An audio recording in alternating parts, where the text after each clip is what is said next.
Hey guys, welcome back to the channel. Today we are off for 3 days in Bolivia to go see the Salar De Uyuni.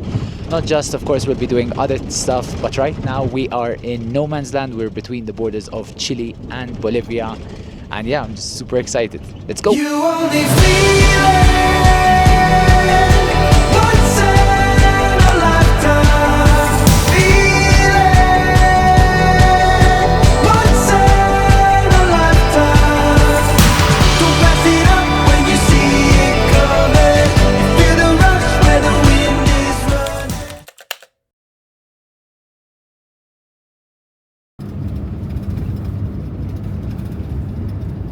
The transport picked us up at 6 in the morning from San Pedro. We drove for an hour to the Chilean border and then we waited for it to open at 8 a.m.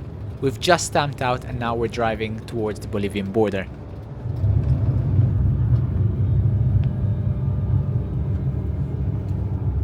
This is your land. Why? No man's land.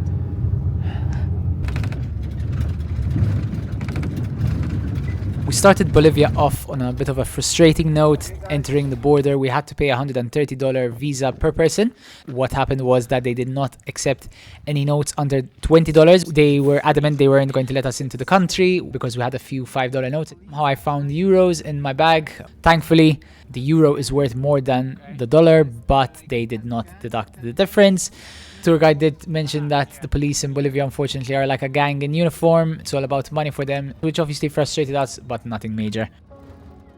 So straight away, guys, right at the border, at least the Bolivian border drama has been forgotten. I think it's the closest we've seen flamingos. I know right now they're farther flown away. There was one a bit closer, way closer than what we've been able to see in the Atacama desert. It's just so beautiful. Oh, cool.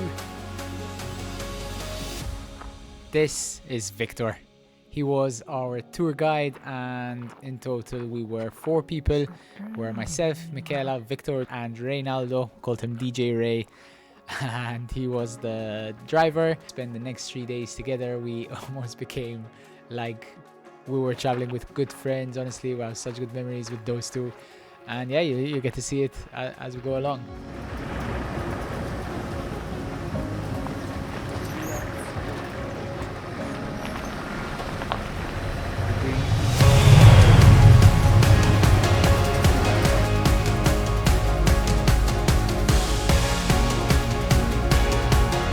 So we've been driving for the past around an hour and it is the definition of the middle of nowhere.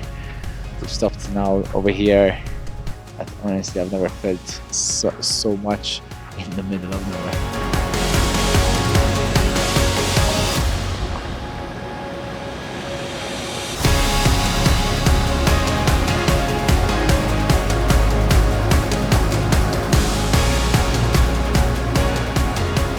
Okay guys, so we have stopped at the place we're gonna stop for lunch.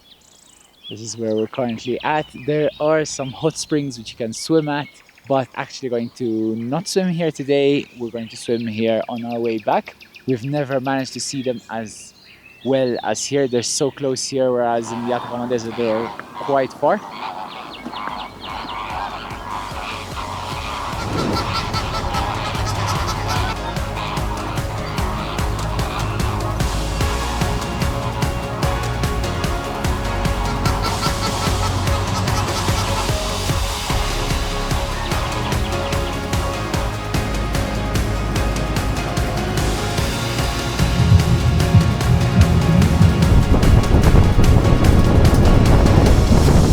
So we went to the geysers. The wind was something I haven't felt in a long time. It's almost at 4,900 meters, so the wind up here is just on another level. But they were actually quite cool to watch. The geysers, they were just bubbling. They weren't actually shooting up in the air. And basically they can go up to 50 meters in the air. For that to happen, it needs to snow the day before. And what happens is the melted snow mixes with the Earth's core and then shoots up.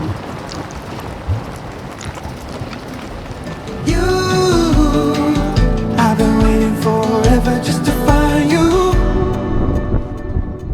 You only feel it once in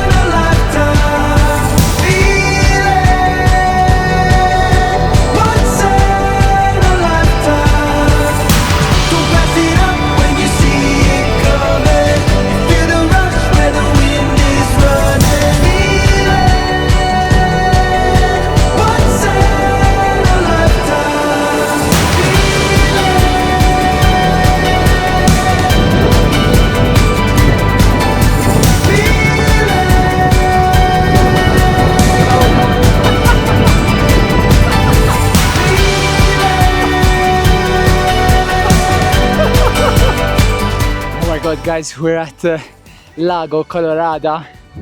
The colors, there's literally every color in the rainbow.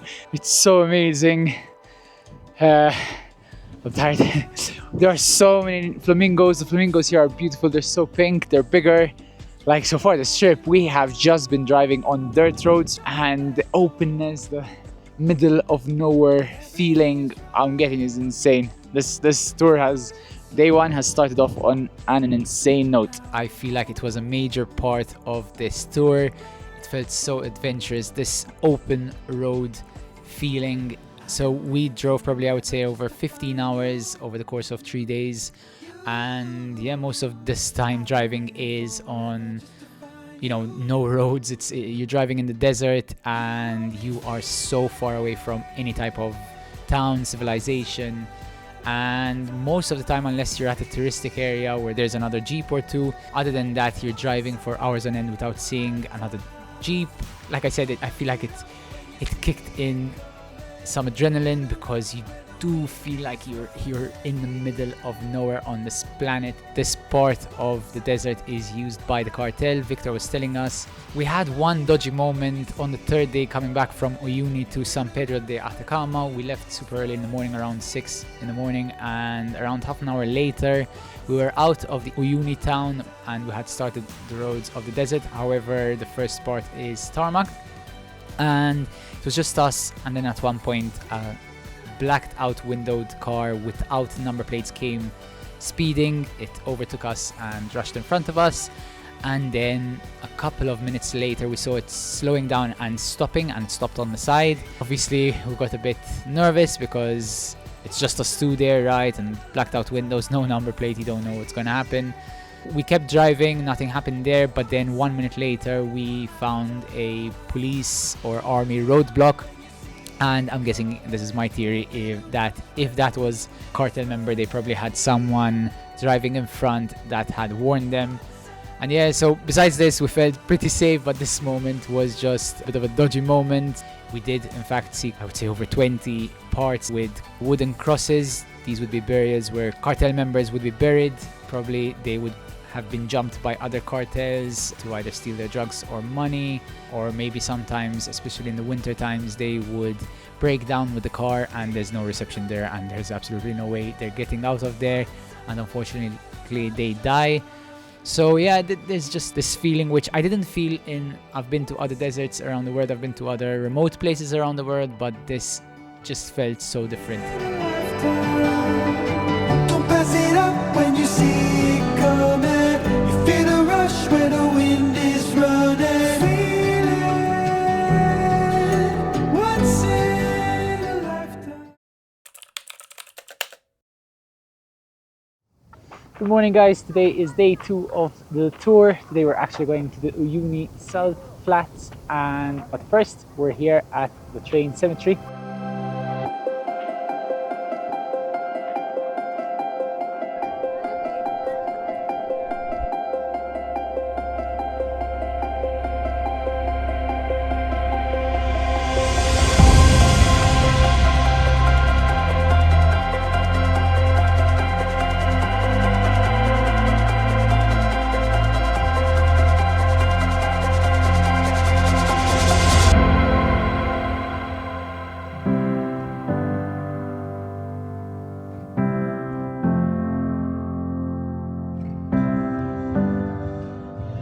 We have arrived at the Salt Flats.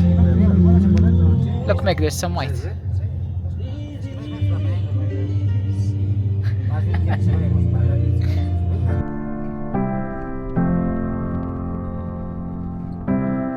Our flag is never anywhere. We're so small.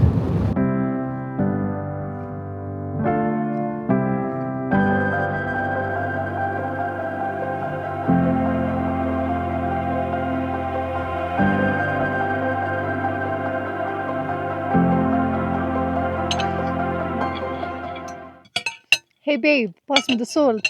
Robert.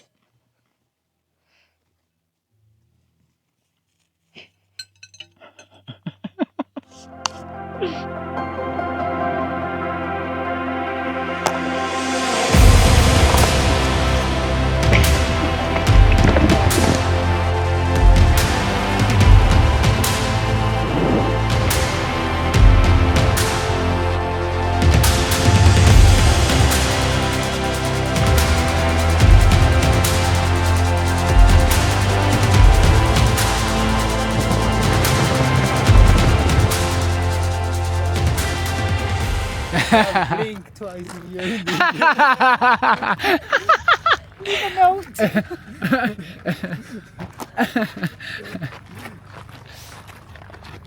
Blink twice if you're in danger.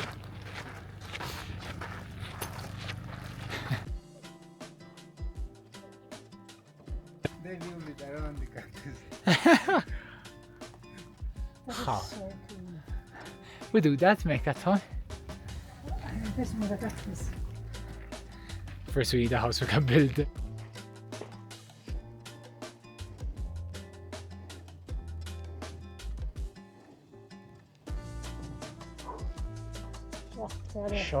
Shot, brother.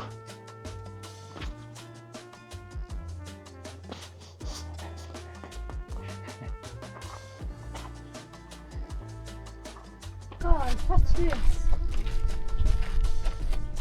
Oh wow.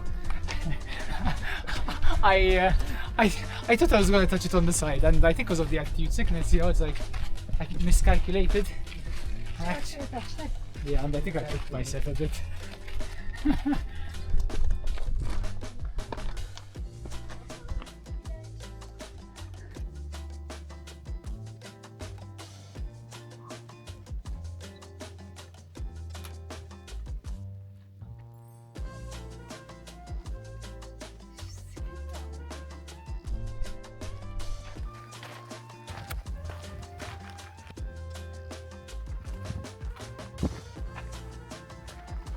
I had my reservations about the Salar since it's not rainy season, which means there weren't reflections, but to be honest, it is still amazing.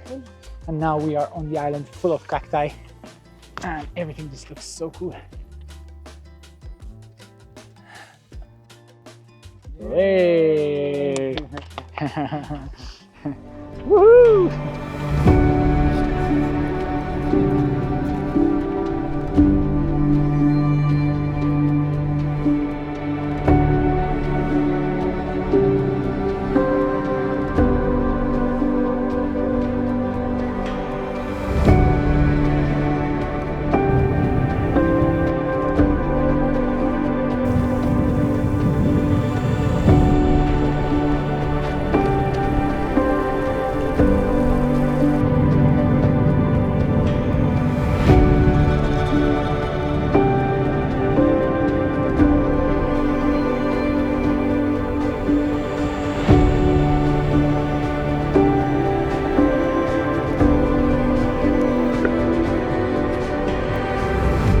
Wine and sunset at the Salar De Uyuni.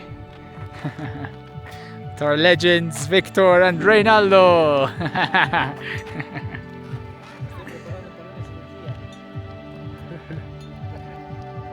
Hey!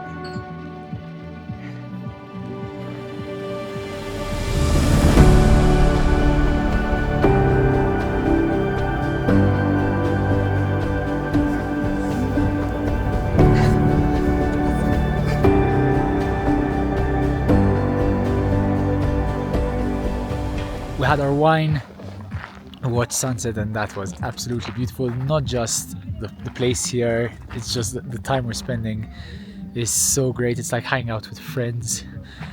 We're just having such a good time.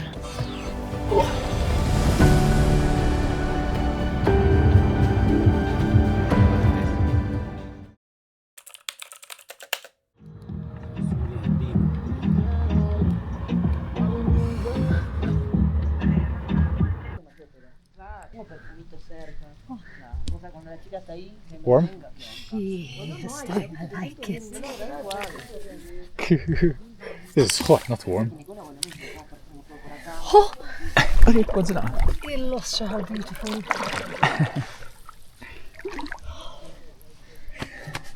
It's hot, man. I can barely go down. Wow. Oh, yeah. It's too warm. It lost how nice.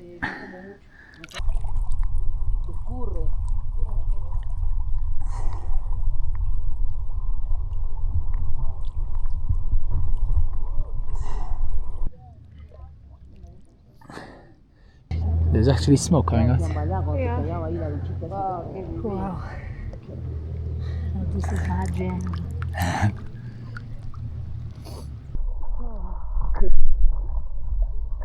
So guys, that was a 3-day tour in Bolivia, all the way from San Pedro de Atacama. I hope you enjoyed this video.